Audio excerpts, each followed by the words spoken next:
I think that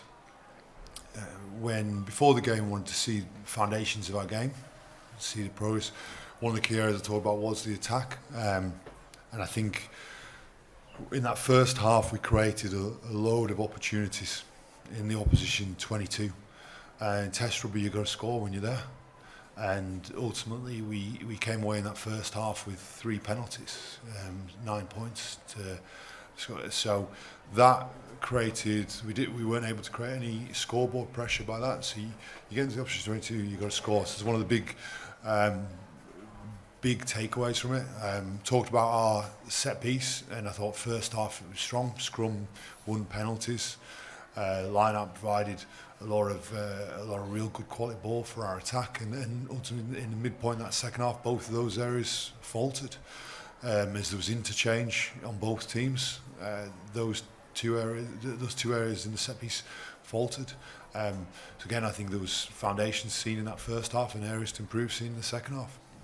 What would you put it down to that you couldn't convert those chances that you did? Well, ultimately, there was a large number of handling errors and errors in contact. And whilst our breakdown was good in terms of against a team that jackal an awful lot, that breakdown was a reasonable standard. The handling errors cost us.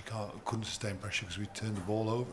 So there's areas for us to work upon and build upon. I think creating that number of entries into the opposition 22 was seen as a step forward. It's certainly a step forward from where we were, but what we need to do is got to convert those opportunities. Is it a situation where you would expect to see a lot of improvement in this quite quickly because it's the first game, it's been pre-season and everything, or at the same time? Well, I think over the coming weeks the team will sharpen up. We're still in quite a big training phase. I think the team will start to sharpen up through the next few weeks, and as we play the next 3 games together. And from my point of view, I know I'm looking forward to announcing the squad on Monday, and already looking forward to the test match against Wales at Twickenham next Saturday. Steve, did the performance tonight change your mind in any way? Well, I think right now, given just post the final whistle and having spent the last period of time doing interviews, I think there needs to be a period of reflection, which I'll give. Before the game, I was pretty clear. I'll reflect on those where I am in terms of the squad selection, and reflect on whether this game changes anything regarding that or clarifies anything. It's another piece of information in terms of the full picture that I'm after, and I was always after the full picture of each and every one of the players in order to make the best informed decision. And what was the sort of message to the group? I don't know if you've addressed them properly yet, but has there been a message after the game? I don't know if the reach gives you and them more information on what still needs to be done? Well, I think the game today informs many different elements, and it's another step for us as we build forward. And I said that's where I expect us to build through these 4 games.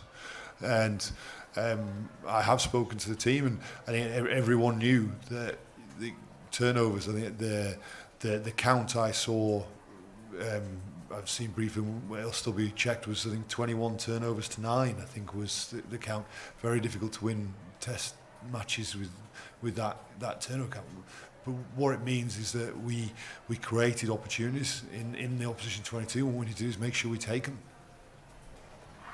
How will the process work over the next 36 hours with the players? You've got a meeting tonight. Will you know your squad by the end of tonight, and will you tell them before you travel back to London? Yes, I will speak to all the players tomorrow morning and inform them of the selection, and then we will announce that publicly on Monday morning. And are there any injury problems from today, or has everyone come through? I've not had a full medical report. You'll be aware that Dave Ribbons left the field with an HIA, but in terms of a medical report, I've not received anything else on. Okay, thanks a lot. Thank you. Thanks,